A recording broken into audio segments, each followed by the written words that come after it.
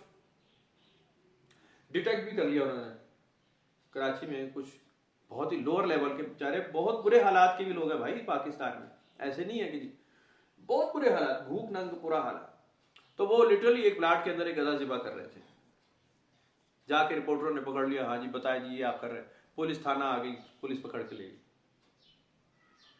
اب اس آدمی سے انہوں نے بولا تم گدھے کا گوشت کیوں ذبح کر رہے تھے, کیا کرتے ہو اس کا؟ جی ہم کھاتے ہیں, ہم پہ حلال ہے. ہیں حلال ہے, حلال ہے, وہ تو یہ ہے, وہ تو پٹاخہ بج گیا. پولیس والے بھی کان کھول کے کھڑے ہوئے. میں نے کہا جاؤ مولویوں سے پوچھ لو, جاؤ مولویوں سے پوچھ. 8 علماء کے انٹرویو پھر اس کے بعد چلے, 8 سب نے کہا اس کے اوپر حلال ہے. یہ بھوک کی اس حالت میں ہے کہ اس پہ جائز تھا. یہ وہ قوم ہے جن کے پاس کچھ نہیں ہے کھانے کو, کاروبار بھی نہیں ہے, حالات نہیں ہے. یہ پیٹ بڑی خوفناک چیز ہے, یہ ہر 5 گھنٹے بعد خالی ہو جاتا ہے اور مانگتا ہے, اور خود نہ کھائے بیٹے اور بیٹی کا کیا کرے گا, معصوم بچے بچی کا کیا کرے گا. تو میں بات کر رہا ہوں کہ انتہائی شدید حالات میں, جنگ کے حالات میں سارے قانون بدل جاتے ہیں. اللہ تعالیٰ نے فرمایا اگر زیادتی کرنے والا نہیں, اگر زیادتی کرنے والا ہے تو قرآن شریف میں فیصلہ ہوگا. ہم جانتے ہیں اسے, ہم سے تو نہیں بچے گا. اگر اس کا جھکاؤ گناہ کی طرف ہے تو ہم جانتے ہیں, نہیں سمجھ آئی آپ کو؟ ہاں وہ تو جانتے ہیں. بہرحال فإن اللہ غفور رحیم, اللہ پھر اس کو بخشنے والا مہربان ہے. ذاتی مسئلہ ہے اس کا, ہاں اگر پبلک ہوگا تو اس پہ کچھ لٹیگیشن تم آپس میں کر سکتے ہو. فیصلہ جو اصل میں کروں گا وہ اس کے دل کے حال پر کروں گا کہ اندر چل کیا رہا تھا. ہم سے تو چھپتا نہیں کچھ.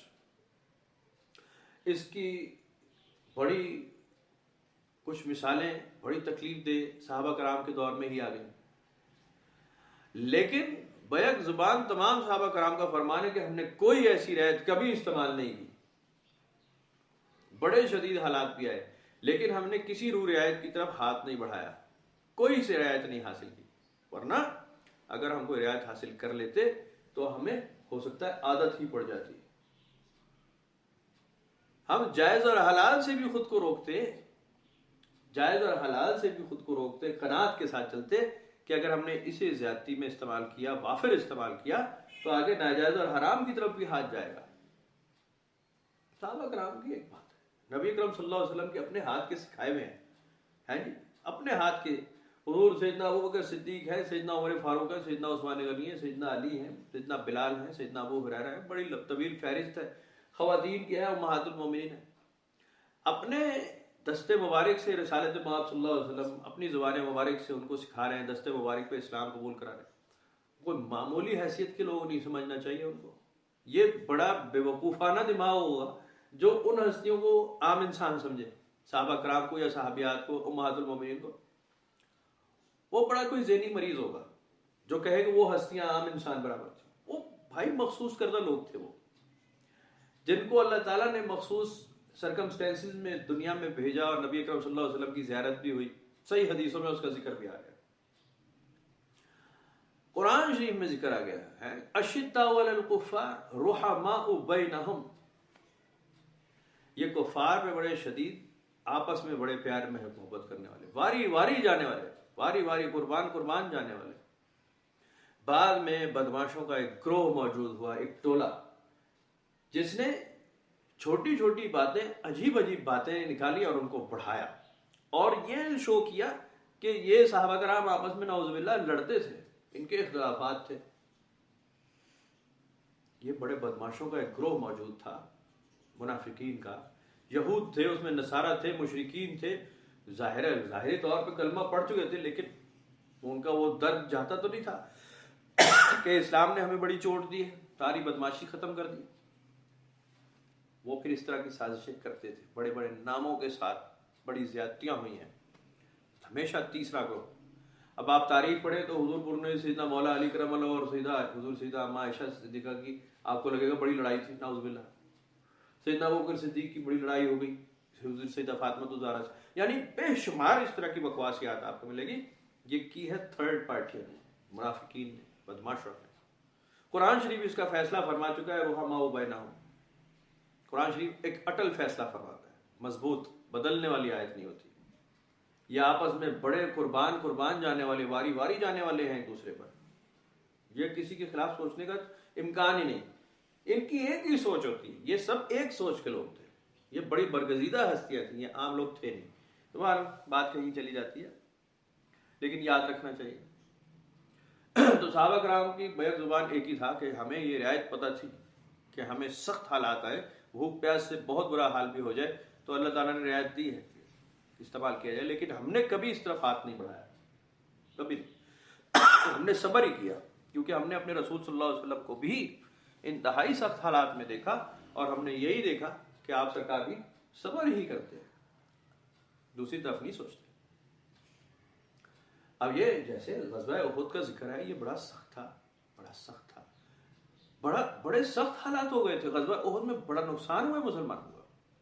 غزوہ خندق بڑا شدید ایک بڑے آزمائش کی بات تھی، جس میں محاصرہ ہوا ہے، بڑی بھوک ننگ دیکھی ہے، بہت سخت محاصرہ، ہسٹری بڑی بڑی.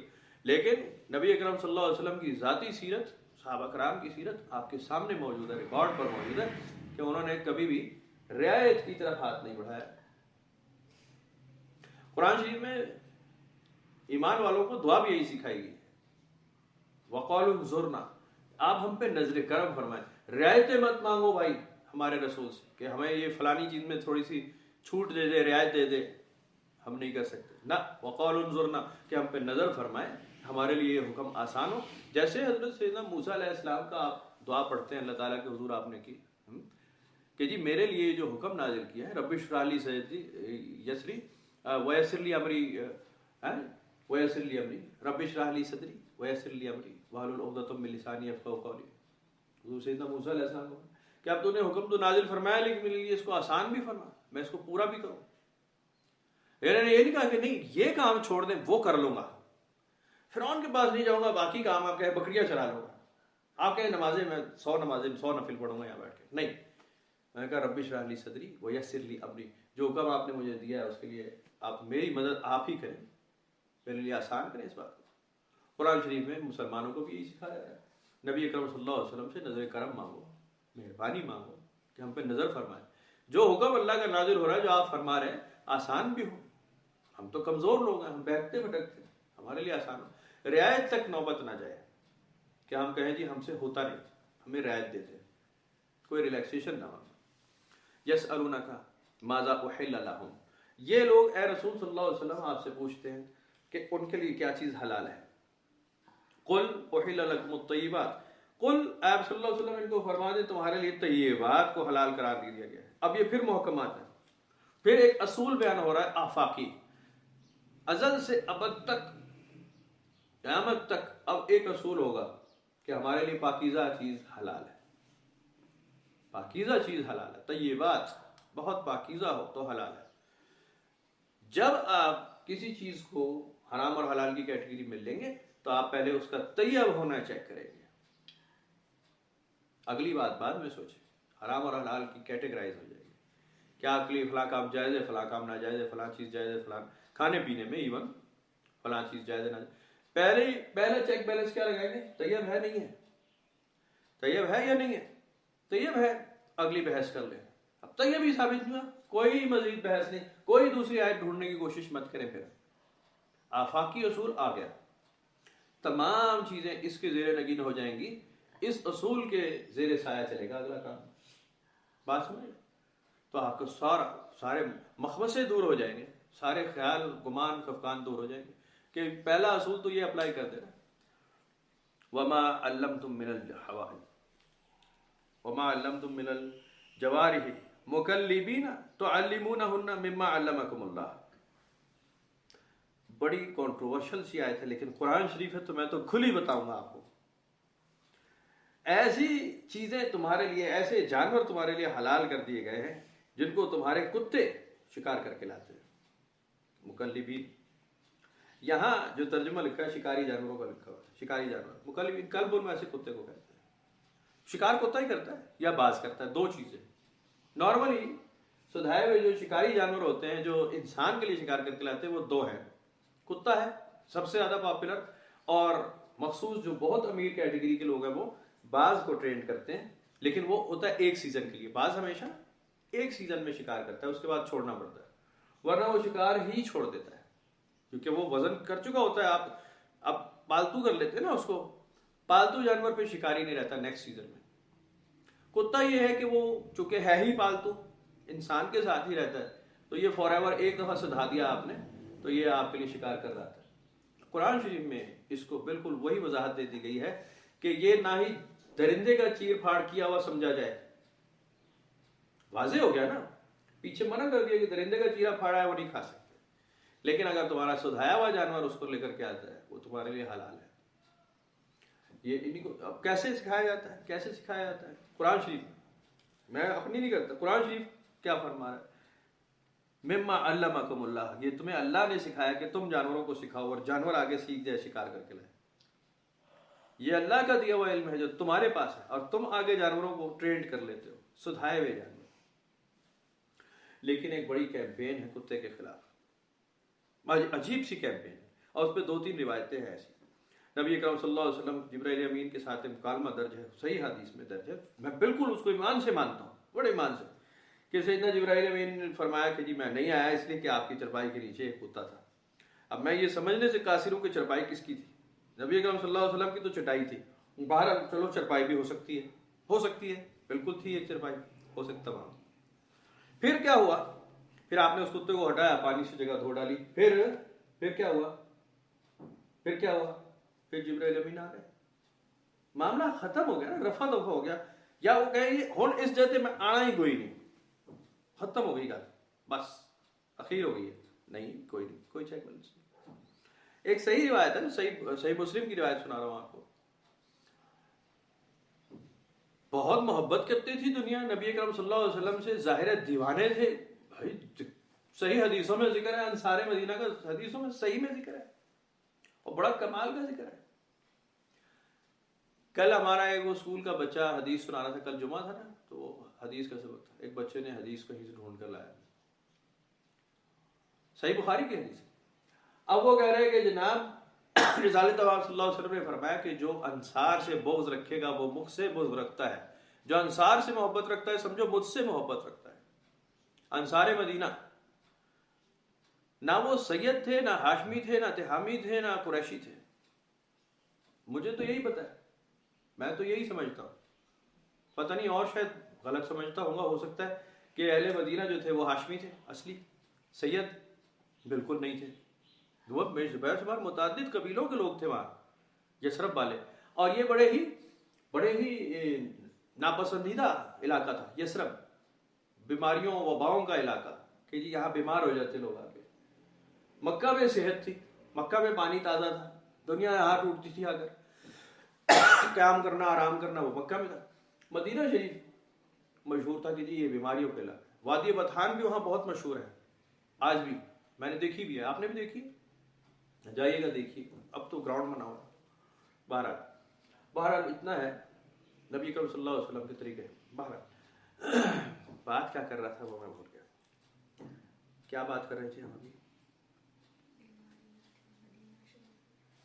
نہیں مدینہ شریف کی بیماریوں کی بات کر رہے تھے، لیکن ہم اور کیا بات کرنے لگے تھے؟ ہاں، جانوروں کا ذکر کر رہے تھے. نبی اکرم صلی اللہ علیہ وسلم سے محبت کرنے والے ایسے تھے کہ جب کوئی بچے کی ولادت ہوتی تو دوڑ کر پہلا کام رسالت امام کے حضور پیش کرنا. خواتین آ جاتی پیار سے، نبی اکرم صلی اللہ علیہ وسلم بھی بہت ہی پیار کرتے تھے بچوں سے، تو فوراً بچے کو گود میں لے لینا، بٹھانا، اپنی گود میں لے لینا، پیار محبت کرنی، تھوڑی دیر کھیلنا اور پھر دے دینا، بھائی لے جاؤ. ایک صحابیہ تشریف لائی نبی اکرم صلی اللہ علیہ وسلم کے پاس، ان کے پاس ایک نومولود بچہ تھا کچھ دن کا، اور نبی اکرم صلی اللہ علیہ وسلم کو دکھایا جی بچہ ہوا، بیٹا ہے، لاؤ دکھاؤ. گود میں لے لیا، پیار کیا، آپ نے گود میں رکھ لیا اس کو، تھوڑی دیر میں بچے نے پیشاب کر دیا. یعنی صحیح حدیث کے الفاظ ہیں، وہ صحابیہ فرماتی ہیں کہ میرا تو بالکل رنگ پھک ہو گیا کہ اب آئی کہ آئی وہی، اب فرشتہ نازل ہوا. میری نافرمانی اور میرا بچہ تو کیا کہ رسالت امام صلی اللہ علیہ وسلم کے حضور اتنی بڑی گستاخی ہو گئی، تو اللہ تعالیٰ کو تو بڑا سخت فرمان ہے، اب میرا کیا بنے گا؟ آپ نے فرمایا کوئی بات نہیں، لے جاؤ، بچہ ہے چھوٹا، یہ تو ابھی دودھ پیتا ہے، اس کی وہ ناپاکی تو وہ ہے ہی نہیں، تو بات ہی کچھ اور نہیں، لے جاؤ. لاؤ بھائی ذرا پانی لانا. پانی لیا، آپ نے چھینٹا مارا، ایسے ایسے صاف کیا. اسی لباس میں نبی اکرم صلی اللہ علیہ وسلم نے عصر کی نماز پڑھائی جا کر، تاکہ لوگ دیکھ لیں، غور کر لیں. کپڑے بدلے جا سکتے تھے لیکن آپ نے نہیں بدلے، اسی میں آپ نے مسجد جا کے نماز ادا کروا دی. کہ جی یہ ناپاک نہیں ہوتا. جب دھو دیا ختم ہو گئی بات, دھو دیا ختم ہو گئی بات, کچھ نہیں ہوتا اس سے, کہیں ڈیڈ لاک نہیں لگتا. کوئی چیز ایسی حتمی نجس نہیں ہے کہ دھونے سے بھی نہیں جا رہے, کچھ بھی نہیں ہو رہا. تو نبی اکرم صلی اللہ علیہ وسلم کا طرز عمل ایسا ہی ہے, کوئی ایسی بات, کوئی اس میں چیز نہیں. قرآن شریف میں ایک اور بڑے اچھے الفاظ میں کتے کا ذکر آتا ہے, اصحاب کہف کا کتا. بار بار وہ کہتے ہیں 5 وہ تھے, 6واں ان کا کتا, 6 وہ تھے, 7واں ان کا کتا, 4 تھے, 5واں ان کا کتا. بار بار ساتھ اپنے محبوب ترین بندوں کے ساتھ ان کے کتے کا ذکر ساتھ آ رہا ہے. علماء حضرات نے بڑی ایک گگلی ماری ہے اس میں کہ بس ایک ہی کتا ہوگا جو جنت میں جائے گا, اس کے علاوہ سارے کتے انتہائی کتے ہیں, بہت ہی کتے کے بچے ہیں, جائیں گے. کمال ہو گئی.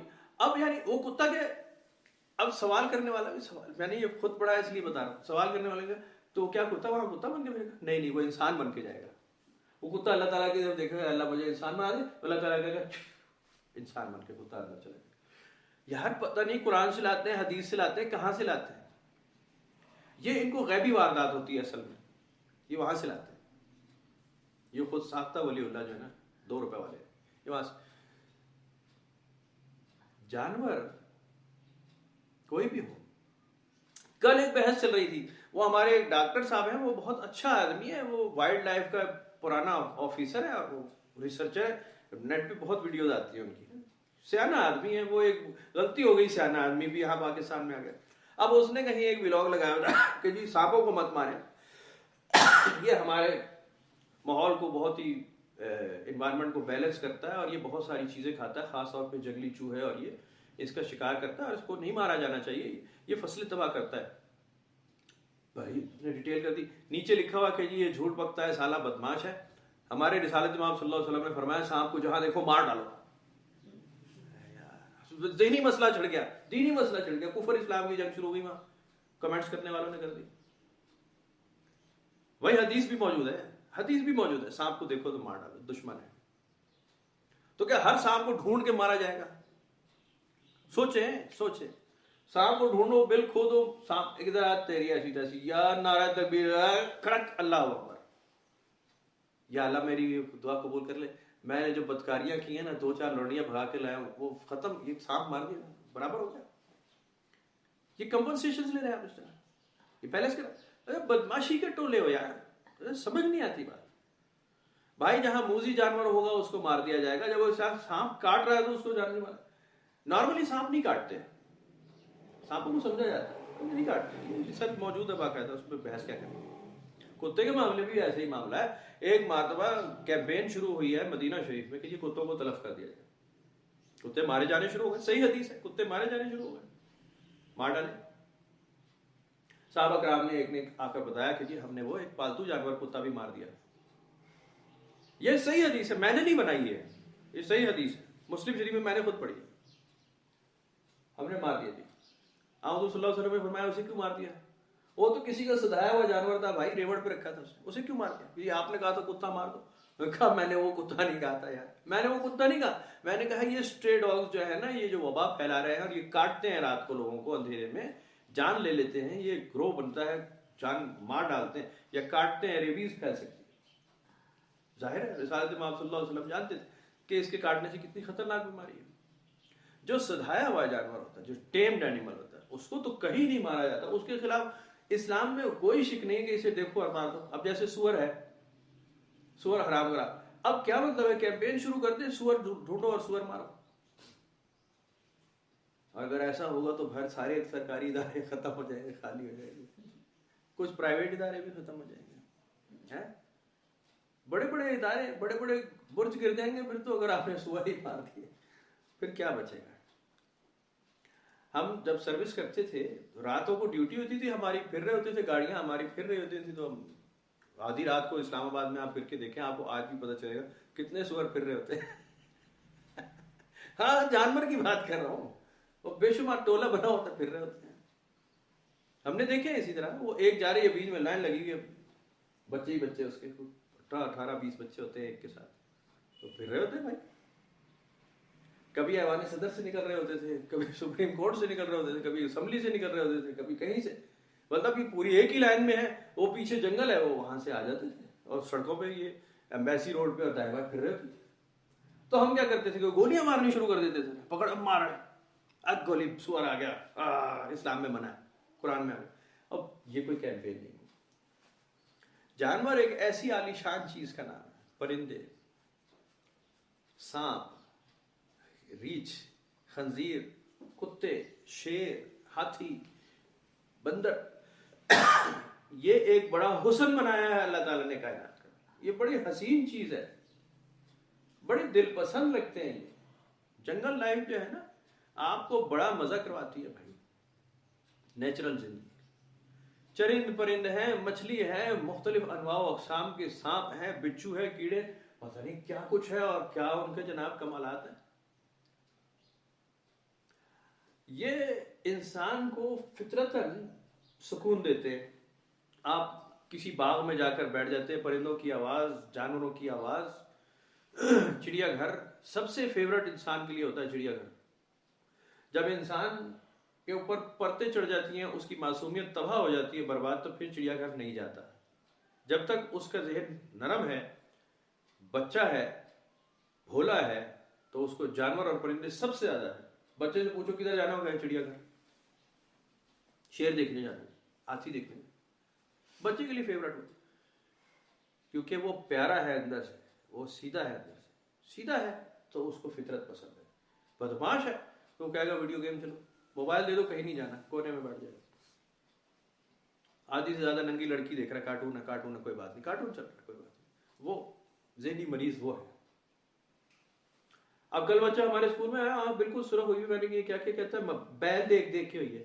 میں نے کہا کیا, کدھر تھا تیرا باپ, کہاں تھی تیری ماں, باہر. اب تو یہ کامن ہے. تو یہ جانوروں کے خلاف قرآن شریف میں اور حدیث میں, اسلام میں کسی بھی جانور کے خلاف کوئی کیمپین نہیں ہے. یہ بڑے ذہنی مریض قسم کے کیمپینرز ہیں. مولوی اس کے خلاف اس لیے ہوا ہے, مولویوں کا گیٹ اپ ہی ایسا ہوتا ہے, سمجھ نہیں آتی. چادریں ماری ہوئی ہیں, صبح کے وقت جا رہے ہیں, خاص طور پہ فجر پڑھنے, عشاء پڑھنے, اندھیرے کا ٹائم ہے, وہ کتوں کا ٹولہ تو ان کو چھوڑتا نہیں, بھاؤ بھاؤ بھاؤ کر کے اڑتے. مسجد جا کے پہلا فتویٰ اس کے خلاف, پتر چین نہیں چھڑنا, کتے نوں مار دو سارا, ایک حدیث کٹ کے لاؤ. کتوں کے خلاف کیمپین شروع. اللہ تعالیٰ رحم کرے. ہمارے ایک دوست ہیں, بات بری کرتے ہیں لیکن عذرائے مذاق بتا رہا ہوں میں, یہ نہیں ویسے ہی بتا رہا ہوں. وہ کتا پال رکھا تھا, تو وہ ان کے پاس کوئی دوست ہے, وہ جماعت کے تھے. انہوں نے کہا کہ جی جس گھر میں کتا ہو وہاں رحمت کا فرشتہ نہیں آتا. کہتے میرے فرشتے ڈرپوک نہیں آ جاتے. اللہ رحم کرے, میں مذاکر بتا رہا ہوں. کہتے میرے فرشتوں کو ڈر نہیں لگتا, وہ ڈرپوک ہوتے ہیں, مجھے نہیں آتے. ہمارے تو آ جاتے ہیں بھائی. وہ کہتے ادھر رکھا ہوا, ادھر سے آ جاتے ہیں. وہ بس دیکھو, اعتراض برا اعتراض ہے نا. آپ کسی کی ذاتی لائف میں جب انگلو شریف کریں گے تو وہ کیا جواب دے گا. میں کھڑا تھا ایک جگہ ٹک شاپ پہ, تو اس وقت میری داڑھی چھوٹی تھی ذرا, اور تھوڑی سی ٹرم بھی کی ہوئی تھی. تو ایک اور صاحب آ گئے, ان کی داڑھی ذرا لمبی تھی. انہوں نے مجھے دیکھ کہا ماشاء اللہ ماشاء اللہ,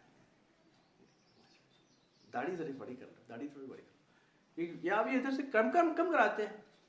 میں کہا جی نہیں, میں آپ کی داڑھی بالکل کم نہیں کراتا, میں تو آپ کو پہلی دفعہ دیکھا, میں نے آپ کی داڑھی کبھی کم نہیں کرائی.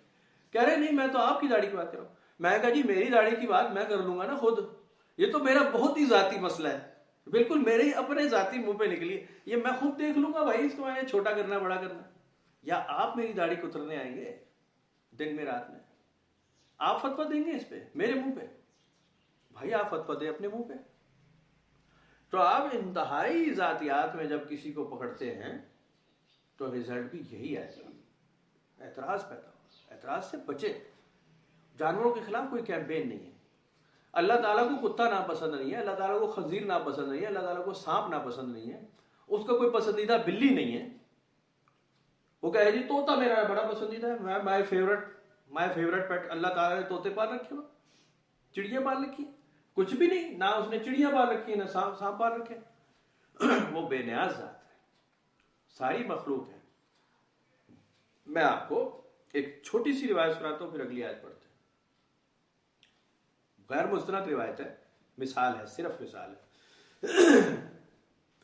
سیدنا موسیٰ علیہ السلام سے کئی روایتیں اس طرح کی مروی ہیں. شیطان ان کے راستے میں بیٹھتا اور جملے کستا اور آوازیں کرتا. سیدنا موسیٰ علیہ السلام کان نہ دھرتے، نکل جاتے. ایک دن شیطان نے ان کو بہت تنگ کیا، بہت ہی آوازیں کسے. موسیٰ علیہ السلام کو غصہ ہے، غسیل تو تھے ہی. انہوں نے کہا بڑا موذی، بڑا رذیل، بڑا خبیث، بڑا ملعون، بڑا مردود ہے تو، شرم نہیں آتی تجھے؟ توبہ ہی کر لیتا. کیسا نجس بنایا، کیسا ناپاک، کیسا ملیچ ہے تو، کیسے تنگ کرتا ہے. بہت سخت سست کہا. یہ سالہ سر نے اڑا کے بیٹھ گیا اداس. آگے موسیٰ علیہ السلام کا جب کلام ہوا اللہ تعالیٰ سے، تو اللہ تعالیٰ نے پوچھا بھی تمہارے ساتھ کیا معاملہ ہوا؟ کہ شیطان تھا، بہت تنگ کرا، میں نے خوب اس کو آج سیدھا کیا ہے. تو اللہ تعالیٰ نے پوچھا کہ کس نے بنایا شیطان کو؟ اے موسیٰ کس نے بنایا؟ کہ جی آپ نے بنایا. تو تمہیں لگتا ہے کہ میں نے غلط بنایا ہے؟ میں غلط بناتا ہوں؟ میری بنائی ہوئی چیز غلط ہوتی ہے؟ تمہیں کوئی کجی، کوئی ٹیڑھ، کوئی کمی نظر آتی ہے میری اس میں؟ قرآن شریف میں بھی ایسے لکھا 30واں سپارہ ہے کہ میری بنائی ہوئی نظر میں، کائنات میں ذرا نظر پھیر کر دیکھو، تمہیں کوئی کجی، کوئی کمی، کوئی ٹیڑھ نظر آتی ہے؟ کوئی کمی، کچھ غلط بنا نظر آتا ہے؟ پھیر پھیر کر تمہاری نظر تھک تھک کر واپس آ جائے گی. تمہاری میری بنائی ہوئی چیز میں تمہیں کمی نہیں نظر آئے گی. یہ تمہاری کمزور نظری ہوگی، یہ تمہارا کمزور عقیدہ ہوگا جو اعتراض کرے گا. ہر چیز وَكُلٌ فِي فَلَكٍ يَسْبَحُونَ، تمام کے تمام اپنے اپنے مدار میں بالکل تسبیح کر رہے ہیں. ہر چیز. اس میں سے جانور نکال دیے جائیں، کتا، خنزیر، سانپ نکال دیتے ہیں، نکالے جا سکتے ہیں. آپ ہے کون نکالنے والے بھائی؟ اللہ تعالیٰ کی بنائی ہوئی چیز میں، ایک جانور میں، اور جانور انسان کا کیا مقابلہ بھائی. ہمارے ایک افسر تھے میرے بڑے خلاف، بہت بڑے افسر تھے، میں بہت چھوٹا تھا. آئے دن میرے ساتھ ان کا ایک چنگا بھلا ٹاکرا ہو جاتا.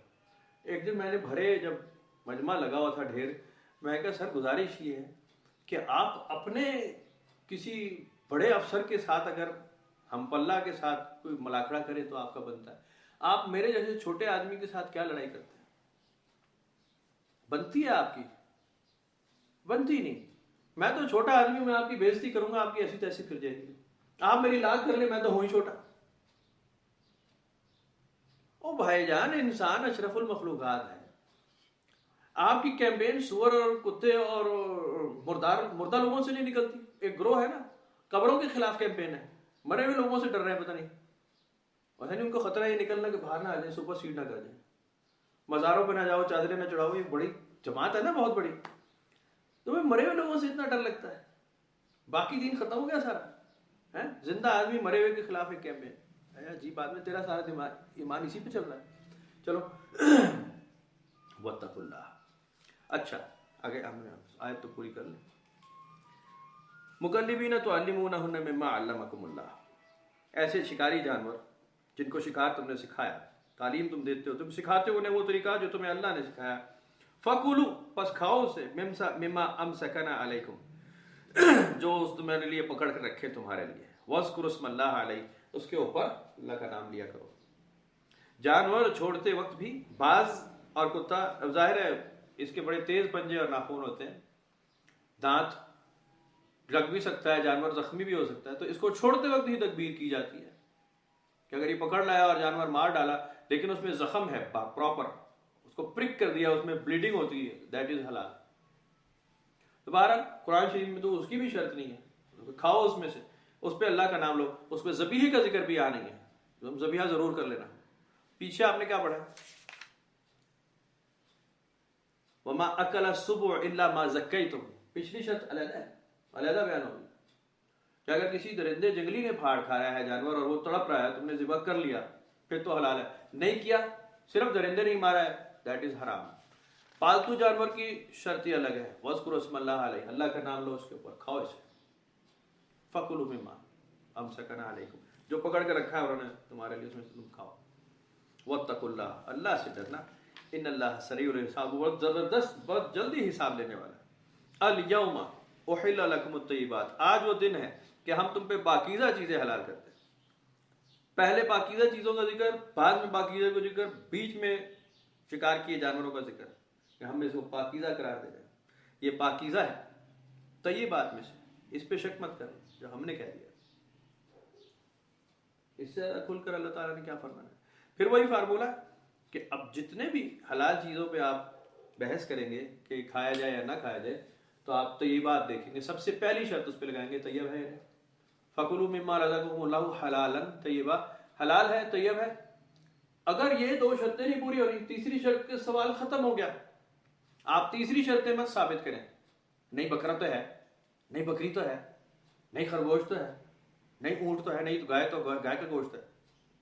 وہ شرط ختم ہو چکی ہے، پہلی شرط ثابت نہیں ہوئی۔ بات سمجھ آ گئی؟ تیسری چوتھی شرطیں ختم ہو گئی، پہلی شرط حلال طیب پورا ہو گیا، اگلی بات کر لو۔ پورا نہیں ہوا پہلا ہی، حلال نہیں ثابت ہوا، طیب نہیں ثابت ہوا، تیسری شرط ڈسکس ہی نہیں کی جائے گی، اس پہ جھگڑا بحث کی ہی نہیں جائے گی۔ کوئی آیت آپ 100 آیتیں لے آئے، نہیں بات کی جائے گی اس کے اوپر، کیونکہ پہلی شرط پوری نہیں ہوئی۔ چاہے آپ نے قرآن شریف بیان کر رہا ہوں، قرآن شریف بول رہا ہوں، آپ کا ہدایت پہلی شرط پہ پہلے بات کریں، پہلی شرط پہ پہلے بات کریں۔ حلال ہے طیب ہے، لے آئے اگلی آیت۔ حلال اور طیب نہیں ہے، جتنا مرضی آپ آیتوں کو ٹوسٹ کر کے لے آئے، ثابت کر رہے ہیں، دیٹ از ان ایکسیپٹیبل، ختم ہو گئی بات۔ اور ہر چیز میں ایسے ہی ہوگا، ہر چیز میں ایسے ہی ہوگا۔ قرآن شریف کے جو بنیادی اصول ہے نا، بنیادی اصول پڑھنے کا طریقہ یہ، بنیادی اصولوں پہ جو چیز ثابت آ گئی، آپ اس کے مطابق باقی اصول پر وضع کریں گے، محکمات کو پڑھیں گے، پکے سخت۔ ما کان محمد ابا احد من رجالکم ولکن رسول اللہ وخاتم النبیین۔ جب ایک محکمات میں سے آیت نازل ہو گئی، سخت آیت نازل ہو گئی کہ ہم بتا رہے ہیں تمہیں کہ کسی مرد کے باپ نہیں محمد رسول اللہ صلی اللہ علیہ وسلم، ولاکن رسول اللہ، اور یہ اللہ کے رسول ہیں، وخاتم النبیین، اور نبیوں کی مہر ہے۔ ختم ہو گئی بات، ختم۔ اب جب ایک اصول بیان ہو گیا، اگلی آیتیں اس کے زیر نگین ہو جائیں گی، زیر سایہ اس کے چلیں گی۔ اب اس کے بنیاد پہ آپ اگلے سبق لیں گے، باقی قرآن شریف کی جتنی آیتیں۔ جب الیوم اکملت لکم دینکم ہو گیا تو اصول بیان ہو گیا، اب اگلی بات اس کے زیر نگین ہوگی، اس کے زیر سایہ چلیں گے۔ اگلا کام پورے قرآن شریف کو پھر اس کے زیر سایہ دیکھیں گے، محکمات کے زیر سایہ، جتنے متشابہات ملیں گے۔ بڑی اب متشابہات کے پچھلے سبق میں پڑھ لیا آپ نے، عیسیٰ علیہ السلام کی پوری ڈیٹیل کہ جو اس میں بحث کرے گا شک سے نہیں نکلے گا، ہمیشہ علت باز ظن کرے گا۔ جو بھی اس میں سوال کرتا رہے گا، زندہ ہیں یا فوت ہو گئے، زندہ ہیں یا فوت ہو گئے، آئیں گے نہیں آئیں گے، سوال کرتے رہو، شک نہیں نکلے گا۔ قرآن شریف کا فیصلہ آ چکا ہے۔ یہ ہیں متشابہات، تشبیہات ہیں، مثالیں ہیں، محکمات نہیں ہیں۔ عیسیٰ پہ زندہ ہونے پہ مان لو، محکمات نہیں ہیں۔ عیسیٰ کے فوت ہونے پہ مان لو، محکمات نہیں ہیں۔ واقعات بیان ہو رہے ہیں، پیچھے گزر چکے انبیاء علیہ الصلوۃ والسلام کے واقعات ہیں، مثالیں ہیں۔ آئندہ آنے والی قوم کیا کرے، سبق سیکھیں، اس سے سبق سیکھنا ہے۔ ایمانیات کا حصہ براہ راست نہیں ہے۔ ایمانیات کا حصہ یہ پڑھ رہا ہے، بھیا تم پہ حلال ہے، یہ تم پہ حرام ہے، یہ چیزیں کر سکتے ہو یا نہیں کر سکتے۔ یہ ہے محکمات، اللہ کا حکم۔ وَطَعَامُ الَّذِينَ أُوتُوا الْكِتَابَ حِلٌّ لَكُمْ، ان لوگوں کا کھانا جنہیں کتاب دیے گئے وہ تمہارے لیے حلال ہے۔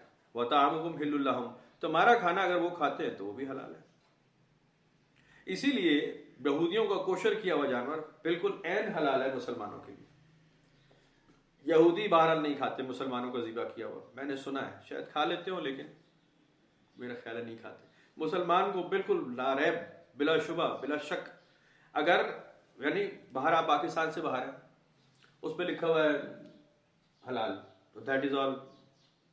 اگر واقعی پاکستان میں نہیں لکھا ہوا تو سوچنا پڑے گا کہ یہ صرف چھاپا ہے یا واقعی باہر ہے، تو وہ حلال سرٹیفائڈ حلال ہوتا ہے کہ یہ حلال ہی ہوگا۔ اگر اس پہ کوشر کیا ہوا ہے اور جیوز کا اس پہ کوئی سائن بنا ہوا ہے تو مسلمان کے لیے کھانا بالکل حلال ہے، کوئی بات ہی نہیں ہے، کھایا جا سکتا ہے، کیونکہ ان کے ذبیحے کا بالکل وہی طریقہ ہے، تکبیر بھی پڑھتے ہیں، بسم اللہ اللہ اکبر ہی ہے بالکل ہی، اور ذبح کا طریقہ بھی ایسا ہی ہے کہ اس میں سے خون سارا باہر نکل آئے، اس کی گردن منکے نہیں توڑتے، گلا نہیں گھونٹتے، خون جسم سے سارا باہر بہا دیتے ہیں، ان کے لیے بھی خون حرام ہے، اسی طرح بالکل ٹھیک طریقہ ہے۔ اس کی شرط یہی ہے، اگر آپ گن شاٹ سے فائر کرتے ہیں جانور کو اور تکبیر پڑھ کے چھرا چلاتے ہیں، گن چلاتے ہیں، جانور مارا جاتا ہے، خون باہر آ گیا، دیٹ از آل. ضروری نہیں کہ آپ چھری سے ہی، چھری لازمی ہے. جب آپ بسم اللہ اللہ اکبر اللہ اکبر، یہ ہم نے دیکھا ایسے ہی ہے. ان فیکٹ اس کا بلڈ باہر آنا چاہیے، بلڈ. اور اس کے وہ پیچھے کی ہڈی یا پیچھے کی وہ اسپائنل کارڈ کو یا اس کے حرام مغز کو مت توڑا جائے جب تک اس کی جان نکل رہی ہے، تاکہ سارا بلڈ باہر آ جائے. خون جسم سے باہر آ گیا، جانور آپ کا ضائع ہونے سے بچ گیا. بلیڈنگ ہو جائے، سارا خون صاف ہو جائے، کیونکہ اس کے اندر فشار ہے. اس کے اندر یہ ابھی کل میں دیکھ رہا تھا، یہ بڑی آج بھی رواج ہے اس کا. ایدھی امین کو آپ نے سنا ہوگا، تو یہ ان کا پکا رواج تھا کہ یہ اکثر فیسٹ میں، اچھے کھانوں میں، مطلب ایسی ہی دعوت ہو گئی تو انہوں نے 4-5 آدمی ذبح کر لیا، ان کا خون پی رہے بیٹھ کر کے. ایسی کوئی بات ہی دولت دشمن کے علاوہ انہوں نے روگ رکھے ہوئے تھے کہ جی یہ بس ٹھیک ہے، اس کو کھایا جا سکتا ہے. اس کا خون نکال لیا اور وہ زندہ بھی ہے اور تڑپ رہا ہے اور وہ خون. تو یہ اس کے اندر ایک شیطانیت کا عنصر ہے. تو قرآن شریف میں ان چیزوں کو منع کر دیا کہ بربریت جو ہے نا، وحشت، اس کو ختم کریں. جانور آپ ضرور کھائیں گے. آپ کو سوال پیدا ہوا نا، پھر آپ جانور کھاتے کیوں بھائی؟ کھاتے آپ کچھ تو کھائیں گے، ورنہ آپ کہیں کہ جی ہم ویجیٹیرین ہو گئے ہیں، شدھ شاکاہاری. ٹھیک ہے، شدھ شاکاہاری ہو جائے، ختم ہو گئی بات. بالکل ویسے ہی شاکاہاری ہیں ویسے ماساہاری ہیں، کچھ فرق نہیں ہے. کیونکہ شاکاہاریوں میں بھی وہ سبزیاں اور پھل کھا رہے ہیں. سبزی اور پھل بھی لڑکی لڑکا، امی ابا، بہن بھائی، بیٹا بیٹی ہوتے ہیں، فیملی ہوتی ہے پوری ان کی. تو آپ کھا تو وہی رہے ہیں، لیونگ بینگز ہی کھا رہے ہیں. آپ کو وہ پسند آ گیا اس لیے آپ کو برا نہیں لگتا. کل میں ایک مارکیٹ کا سروے دیکھ رہا تھا. انڈیا میں جب وہ جا کے ملتی ہے نا، نیپال کی سرحدیں آگے اوپر کہیں ملتی ہیں، تو وہاں کتے کا گوشت بھی ملتا ہے، خنزیر کا بھی، سانپ بھی، چوہا بھی، بالکل چائنا والا حساب ملتا ہے. وہ ہمیں بہت اور لگتا ہے، لوگ آوازیں نکالتے ہیں، ہو استغفر استغفر. گائے کا گوشت دیکھ کے کوئی تکلیف نہیں ہوتی، بکرے کا گوشت دیکھ کے کوئی کھجلی نہیں ہوتی، مرغی دیکھ کے نہیں، کیونکہ وہ ہمیں پسند آ گیا، اپیلنگ ہو گیا. گوشت ہی ہے نا بھائی جان، جانور ہی ذبح کیا. کیا نہیں کتا ہے خنزیر ہو یہاں پہ آوازیں نکالتے ہو تم سے. میں ویسی بندے بشر کی بات کر رہا ہوں. مذہب اسلام میں تو آپ نے سخت پڑھ لیا نا، سخت پابندی ہے. درندوں کا گوشت حرام کر دیا گیا ہے، چیر پھاڑ کرنے جانوروں کا ہی، ایون چیر پھاڑ جس درندے نے کیا اس جانور کو کھانا بھی حرام کر دیا گیا، کیونکہ وہ اس میں سلائیوا موجود ہوگا، اس کا ظاہر ہے، اور اس کو بد اثرات ہوں گے، مضر اثرات ہوں گے. جنگلی مرغے جب کھائے جاتے ہیں، مطلب پالتو مرغے مرغیاں، گاؤں میں رواج ایسے پھر رہے ہیں، گاؤں میں کھا رہے ہیں، چر رہے ہیں. جب ارادہ ہو جائے نا کہ اس کو ذبح کریں گے تو اس کو پنجرے میں بند کر دیا جاتا ہے 2-3 دن کے لیے، ذبح سے پہلے. پھر اس کو گھر کی خوراک روٹی دی جاتی ہے تاکہ اس میں باہر کے جو اثرات ہیں نا، نالیوں کا پانی پیا ہے یا کچھ کیا ہے، وہ گھر کے ڈھیروں پہ کریدتا رہے، وہ اس کے اثرات سمیلیں ختم ہو جائیں. اب جیسے یہاں میں قربانی کا جانور تیار کیا جاتا ہے تو اس کو خصی کر دیا جاتا ہے بکرے کو، تاکہ اس میں وہ جنسی ترغیب جو ہے نا وہ اس طرف گیا ہی نہ ہو. ورنہ بکرے کی فطرت یہ ہے کہ یہ جیسے ہی جوان ہوتا ہے نا، یہ اپنا پیشاب پیتا رہتا ہے. یہ مطلب فطرت ہے، ایک جانور ہے، یہ اس کی ایک فطرت ہے. وہ کراس کرنا ہوتا ہے اس نے، بکریاں وغیرہ اگر تو اس کے پاس ہے ریوڑ میں تو ٹھیک ہے، ورنہ وہ نارملی جب بیٹھا ہوا تو وہ پیشاب کی چھینٹیں اپنی پیے چلا جا رہا ہے. تو اس کو خصی کر دیا جاتا ہے تاکہ اس میں سے اعضا ختم ہو جائے. اور جو نہیں خصی ہوتے انہیں کہا جاتا ہے بو بکرا. جب وہ ذبح کیا جاتا ہے تو اس میں اسمیل ہوتی ہے، وہ کھایا نہیں جا سکتا، بڑی آڈ اسمیل ہوتی ہے اس کی، اس لیے پسند نہیں ہوتا. وہ سمجھ لیں، بریڈر بکرے جو ہیں نا ان کو کھائیں، آپ کو مزہ نہیں آئے گا، ان کا ذائقہ ٹھیک نہیں. مطلب تو یہ بات میں شرائط آگے سب کیٹیگرائز کی گئی ہیں. بہر وہ قرآن شریف میں نہیں ہے لیکن اخلاقیات میں ہے. وَطَعَامُكُمْ حِلٌّ لَّهُمْ، تمہارا کھانا ان کے لیے حلال ہے. وَالْمُحْصَنَاتُ مِنَ الْمُؤْمِنَاتِ، ایسی پاک دامن عورتیں جو مومنین میں سے، مومنین کی عورتیں پہلی بات پاک دامن ہوں، ان سے شادی. جو 10 جگہ آئی لو یو 2 کر رہی ہے، اس کے پاک دامنی کو بھی سوال ہو جائے گا نا، ٹھیک ٹھاک ہو جائے گا نا، ٹھیک ٹھاک. پاک دامنی تو پہلے کرے. بدکار مرد بدکار عورت سے ہی شادی کرے گا، نیکوکار مرد نیکوکار عورت سے ہی شادی کرے گا. قرآن شریف میں اصول بیان ہو گئے. اس کی تفصیل بہت لمبی ہے, کہیں اور بات نکل جائے گی, میں ایک ویسی عرض کروں. محسنات میں سے ہو, پاک دامن ہو, راست باز عورت ہو, مومنات میں سے ہو, ٹھیک ہے, کر لو شادی. والمحسنات, پاک دامن عورت ہے لیکن اہل کتاب میں سے ہے, کر لو شادی.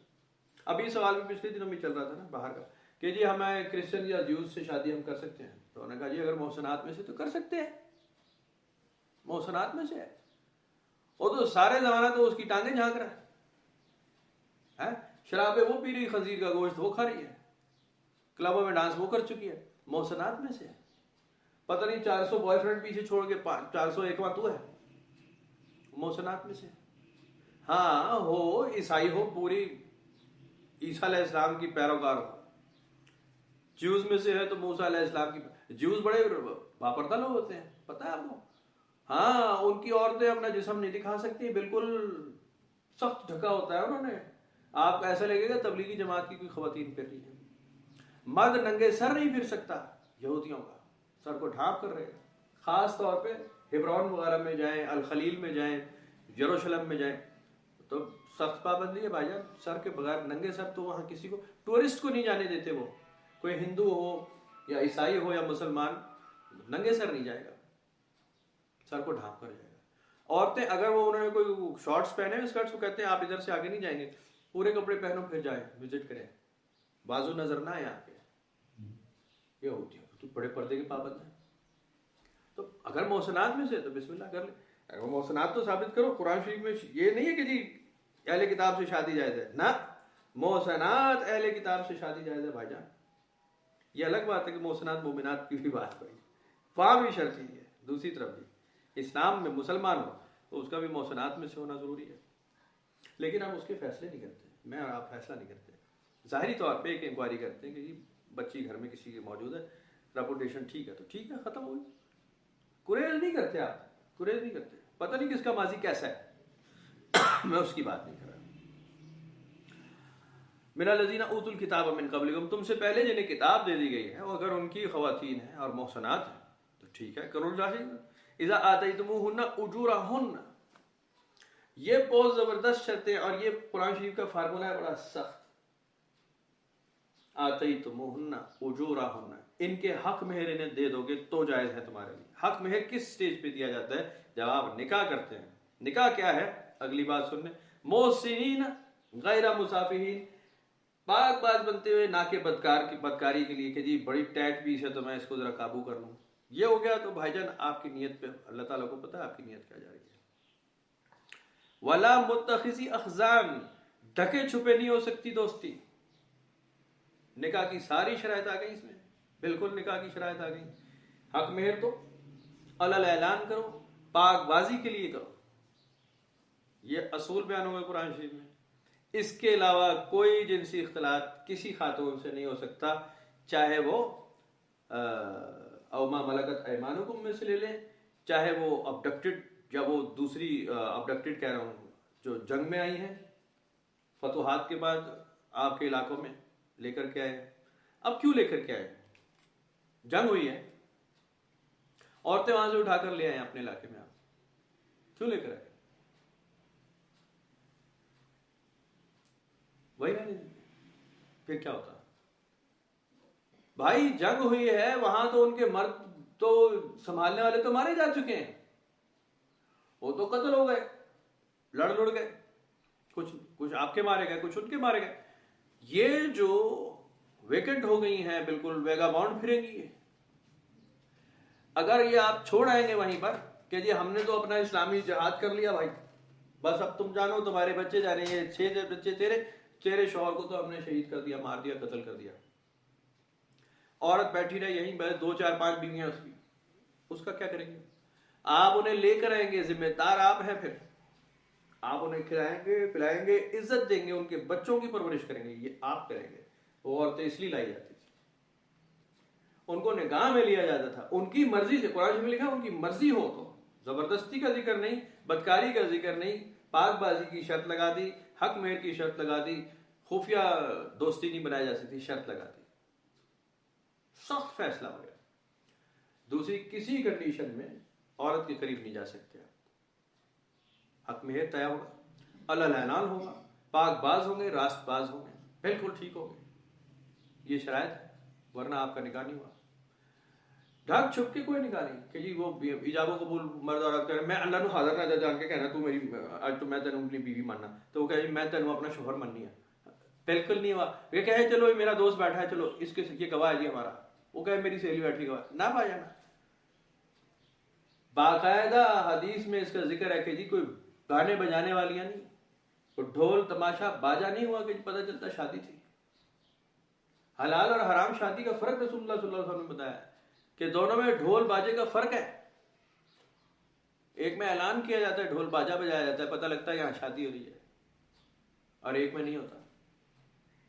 یہاں تو ڈھول باجا حرام ہے نا، حدیث میں کچھ اور ہی لکھا ہوا ہے. بہرحال وَمَن يَكْفُرْ بِالْإِيمَانِ فَقَدْ حَبِطَ عَمَلُهُ، جو ایمان کا کفر کر دے فقط حبط عملہ، اس کے سارا عمل ضائع ہو گیا.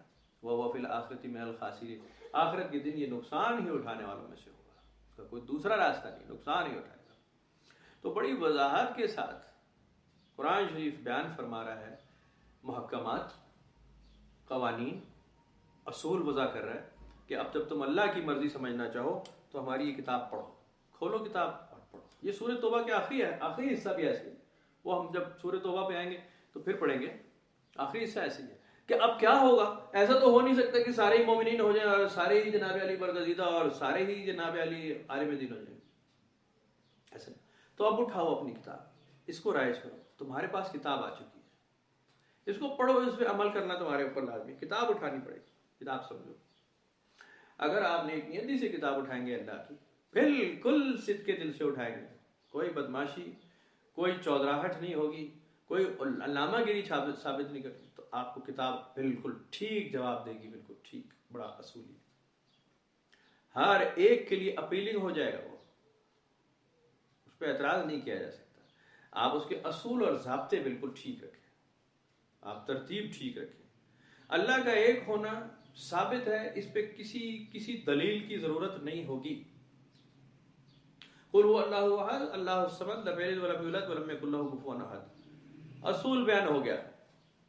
اللہ ایک ہے، وہ بے نیاز ہے، باپ اور بیٹا کو کوئی لینا دینا نہیں کہ نہ کسی کا باپ ہے نہ بیٹا.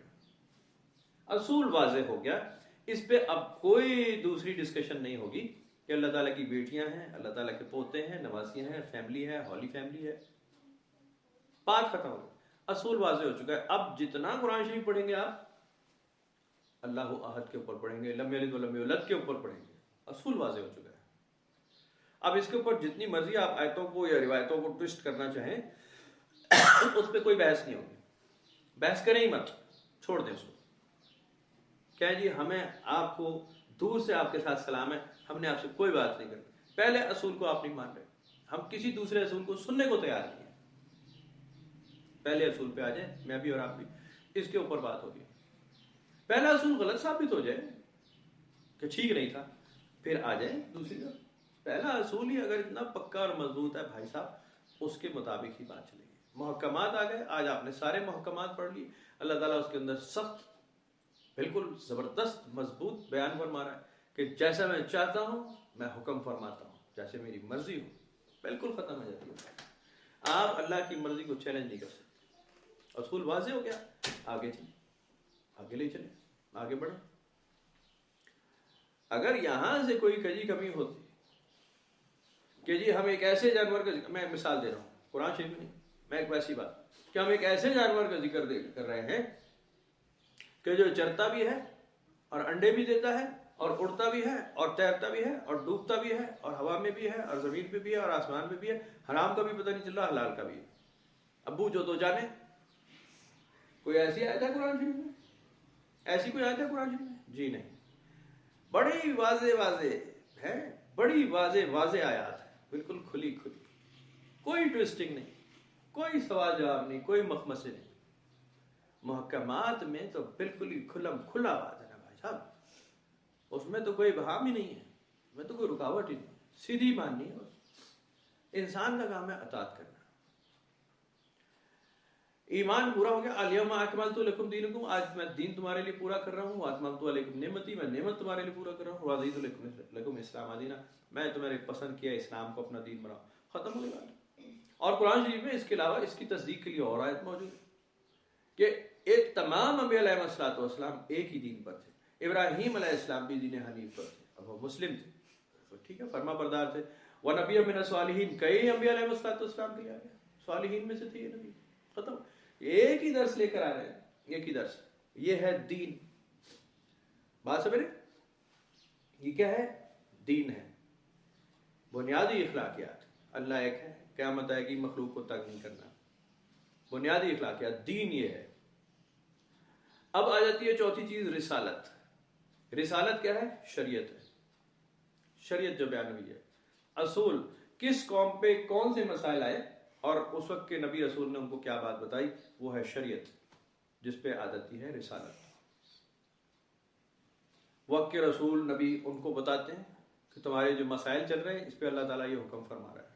مکالمہ قرآن شریف میں کئی بار آ گیا نا, صالح علیہ السلام سے سوال کیے جا رہے ہیں, شعیب علیہ السلام لوگوں کو بتا رہے ہیں, موسیٰ علیہ السلام لوگوں کو بتا رہے ہیں, نبی اکرم صلی اللہ علیہ وسلم لوگوں کو بتا رہے ہیں, بار بار قرآن شریف میں آ رہا ہے. یہ ہے شریعت کا حصہ, لا اینڈ آرڈرس. شرع کیا ہے؟ شرع کا اصل مطلب ہے اردو میں لے تو قانون, لا اینڈ آرڈر شریعت ہے. دو چیزیں, دین ہے, شریعت ہے. دین آپ کا نہیں بدلتا, وہ ایک ہی ہے, دین حنیف ہے, اسلام ہے. وَرَضِيتُ لَكُمْ ہے اسلام مدینہ, جو اللہ تعالیٰ نے پسند کر لیا, اینڈ فطرت.